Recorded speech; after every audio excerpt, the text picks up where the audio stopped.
नमः संस्कृता मित्रों, आइए आज हम सारंगरोह का चरित्र चित्रण समझते हैं।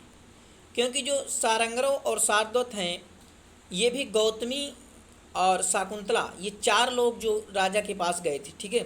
तो प्रश्न पूछ सकता है। तो देखिए सारंगरोह के बारे में जो है हम चरित्र चित्रण समझ सकते हैं। काश्यप का शिष्य, सारंगरोह काश्यप का शिष्य है। इसकी चर्चा जो है चतुर्थ और पंचम अंक में आई है। शाकुंतला, देखिए आप ध्यान देना, आपकी स्क्रीन पर दिखाई दे रहा पूरा, ठीक है। ये देखिए, तो अब यहाँ पर जो चौथे और पांचवें अंक पर आई है। शाकुंतला को आगे जो है हस्तिनापुर लेकर गए, उसमें सारंगरोह भी एक है। नेपथ्य से कहा गया, गौतमी आदिश्ययंताम सारंगरोह मिश्रा शाकुंतला नयनाय, ठीक है। शाकुंतला में बहन की बुद्धि, जो सारंगरोह था वो शाकुंतला को बहन के रूप में मानता था। सारंगरोह शाकुंतला में बहन की बुद्धि रखता है। काश्यप कहते हैं कि भगिन्यास्ते मार्गमादेशे, यह शाकुंतला को आदर के साथ पुकारता है। इते इतो भवती, लोक शास्त्र का ज्ञाता सारंगरोह को लोक और शास्त्र की परंपराओं का ज्ञान है। वह जानता है कि स्निग्ध जन के साथ, यानी जो प्रिय लोग होते हैं उनके साथ कहाँ तक जाना चाहिए। यह कौन कहता है?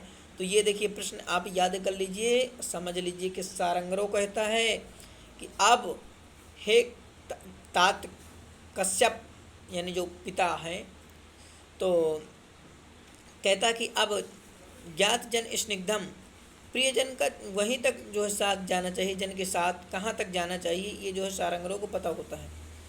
विदा होती हुई पुत्री को संदेश भी देना चाहिए। वह काश्यप से कहता है कि भगवान ओदकांतम स्निग्धो जनो अनुगंतव्य इति श्रूयते, यानी कि ओदकांतम, एक जहाँ पर पेड़ हो या कुआं तालाब हो, वहाँ तक जो है प्रियजन को छोड़ना चाहिए, ठीक है।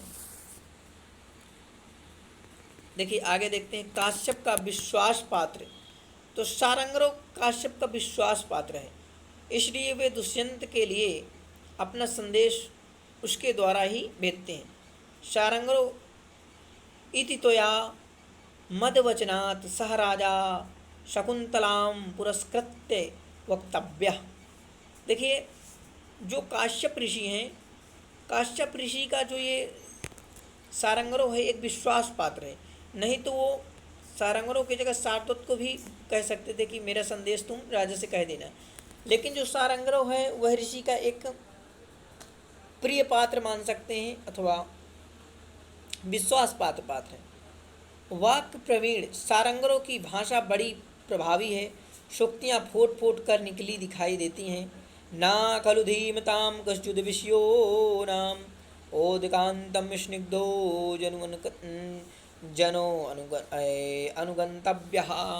तो ये दो शोक्तियाँ हैं, आपके देखिए टीजीटी में पूछी गई हैं, तो इन्हें आप याद कर लीजिए। ना खलु धीमताम कश्चिद विषयो नाम, और कक्षा 12 वालों ये भी आप सुक्ति को जो है इसकी हिंदी में व्याख्या करनी होती है ना।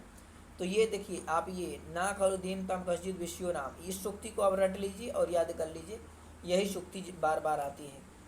ओदकांतम स्निग्धो जनो अनुगंतव्य, तो ये सुक्ति है, देखिए टीजीटी में भी पूछ सकता है। तो ये आप सुक्तियाँ दोनों जो है इम्पॉर्टेंट हैं, याद कर लीजिए। और ज़्यादा से ज़्यादा संस्कृत का प्रचार प्रसार कीजिए। नमः संस्कृताय मित्रों।